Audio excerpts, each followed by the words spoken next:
তো যে যুবকেরা এবাদত রাত কাটাবে, হ্যাঁ, এবাদত করে করে রাতের আধারে যারা সেজদাতে রয়, আমরা গানে শুনি যে চোখের পানি দিয়ে যেখানে ঝড় উঠবে যে যুবকদের, সেই যুবকেরা এখন ইয়াবা নিয়ে ব্যস্ত, মারিজুয়ানা নিয়ে ব্যস্ত, ফেন্সিডিল নিয়ে ব্যস্ত। এজন্য এলাকাতে এই ফেন্সিডিলের ব্যবসা, ইয়াবার ব্যবসা, এগুলোকে সংঘবদ্ধ হতে দিবেন না।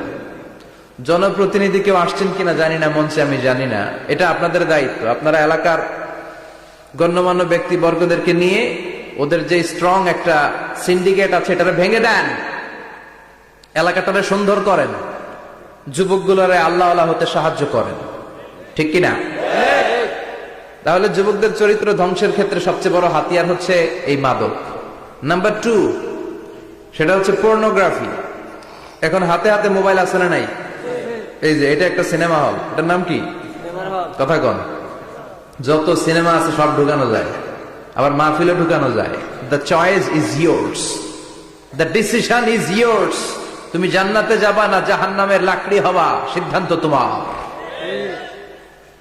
এগুলোর ভিতরে এখন ব্লু ফিল্ম পাওয়া যায়, ইন্ডিয়ান নায়িকাদের নেকেড সিনারি পাওয়া যায়, যায় না? কথা কন। যুবক ভাইরা, এগুলো থেকে তোমাদের বেঁচে থাকতে হবে। তোমরা আগামী দিনের সম্ভাবনা, তোমাদেরকে অনেক দূর যেতে হবে।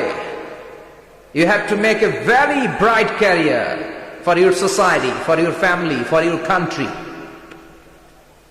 তোমাদেরকে অনেক দূর যেতে হবে। এজন্য নজরের লাগামটাকে টেনে ধরতে হবে। বিষ্ণু বলেছেন, আন-নাযার সাহমুন মাসমুম মিন সিহামি ইবলিস। দৃষ্টি হচ্ছে শয়তানের বিষ মাখানো তীরবানের মধ্য থেকে একটা তীর। এই তীর দিয়ে শয়তান যুবক আর যুবতী মেয়েদেরকে কাবু করে ফেলে, ঠিক কিনা? চিল্লায় বলেন ঠিক কিনা? এজন্য নজরটাকে হেফাজত করতে হবে। Zee Bangla, Star Jalsha, Kiranmala, Hindi cinema, naked film, blue film, এগুলোর সাথে কোনো মুসলমান যুবকের সম্পর্ক থাকতে পারে না।